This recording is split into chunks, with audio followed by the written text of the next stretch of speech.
আমি আজকে অনুষ্ঠানে দুটো ছোট্ট ছোট্ট প্রেমের কবিতা, রোমান্টিক কবিতা শোনাবো। যে কবিতাগুলো আপনারা একসময় শুনেছেন, অনেকেই জানেন। সুনীল গঙ্গোপাধ্যায়ের কেউ কথা রাখিনি, আরেকটি পূর্ণেন্দু পুত্রীর সেই গল্পটা। প্রথমেই সুনীল গঙ্গোপাধ্যায়ের কেউ কথা রাখিনি।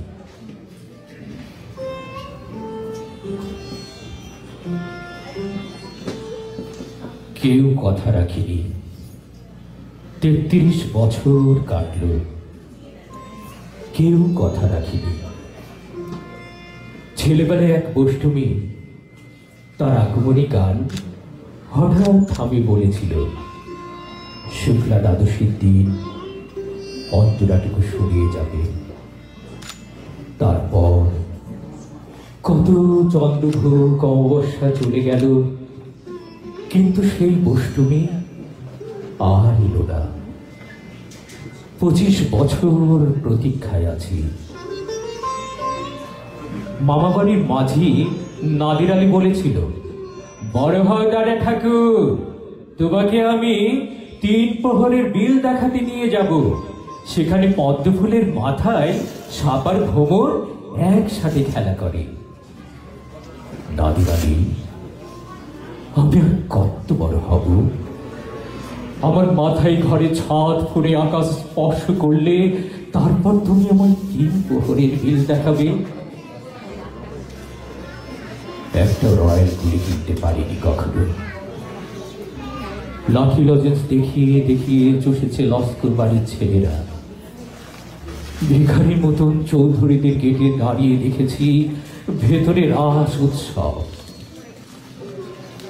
অবিরল রঙের ধারার মধ্যে সুবর্ণ কঙ্কন পরা ফর্সা রমণীরা কত রকম আমাদের হেসেছে, আমার দিকে ফিরেও যায়নি।